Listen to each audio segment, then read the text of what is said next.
विपक्षी गठबंधन इंडिया की टीम मणिपुर पहुंची, जहां चाराचांदपुर के राहत शिविर में पहुंचकर गठबंधन के प्रतिनिधिमंडल ने पीड़ितों से मुलाकात की। विपक्षी नेता अपने दौरे से मणिपुर की आवाज को देश तक पहुंचाने का दावा कर रहे हैं।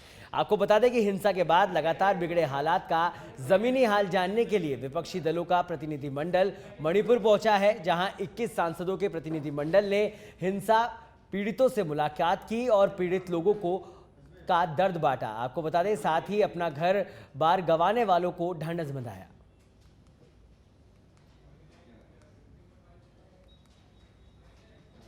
सूबे की सरकार, केंद्र की सरकार ठोस कदम उठाए और हमारे सारे खोए हुए जमीन जायदाद सब कुछ हमें वापस मिले। घर बार जमीन जायदाद सब कुछ हमें वापस मिले। इनका कहना है कि सदियों से हम लोग एक साथ एक ही इलाके में बसे हुए थे, पढ़ा लिखा किए, हमारी जिंदगी गुजारे, लेकिन धीरे धीरे सब कुछ बदलते जाते थे।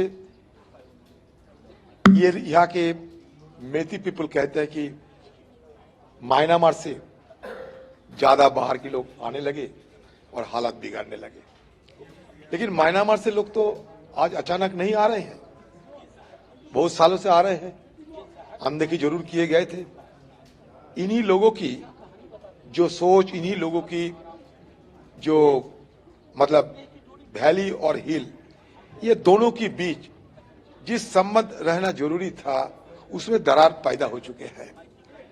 तो इस समय सूबे की सरकार और केंद्र की सरकार दोनों को मिलकर दोनों जो जाति है, खासकर मेती और इधर कुकी जो है, एक ग्रुप है कुकी जो चीन जो ग्रुप है, ये दोनों के अंदर इस तरीके की खाई बढ़ चुके हैं, दरार पैदा हो चुके हैं कि दोनों को मिलाना बड़ा मुश्किल होते जाएंगे अगर सरकार जल्द से जल्द कोई ठोस कदम ना उठाए तो। They are very reluctant to return also because they don't feel safe to go back, and they say that the government has not ensured that there will be peace and safety for them. So they are very, very reluctant to go back to their homes, and most of their homes have been burnt down, and their homes are not there for them to return. And the condition in which they are made to stay in these camps are also inhuman. We see in this camp water is leaking and children are there, and people are falling sick. They don't even have toilet facilities, and food is not enough. These are the issues, and they feel that the government has not protected them. मैं एक बार आए थे इधर, इसी camp में आए थे, सभी को मिला था। असल में उस दिन से परिस्थिति अच्छा नहीं है, ऐसा रहता है क्योंकि इधर गवर्नमेंट नहीं है। जो गवर्नमेंट सेंटर में है, स्टेट में है, वो बिल्कुल वो इधर नहीं है, इसलिए जनता का परिस्थिति और कठिनाई है। हम एक आशा करता हूँ आने वाले दिनों में ये ठीक हो जाएगा, लेकिन बात यह है जो प्रधानमंत्री जी दुनिया का हर चीज के ऊपर वो बोल सकता, वो योगा के बारे में बोलेंगे और हर चीज दुनिया में उसके बारे में उसको बोल सकता है, लेकिन मणिपुर के बारे में उसका अभी भी एक आया नहीं। और एक बार बताया था, वो क्या बताया, ये सिर्फ मणिपुर में नहीं है, राजस्थान में भी है, छत्तीसगढ़ में भी है। ये क्या तरीका भाई, आपका देश है ना, आपका देश में एक मामला हुआ, बहुत बड़ा दुर्घटना हुआ, पूरा दुनिया उनके बारे में देश में यूरोपियन यूनियन पार्लियामेंट ने डिस्कस कर दिया। हम उसको समर्थन नहीं देता हूं, लेकिन डिस्कशन हो गया।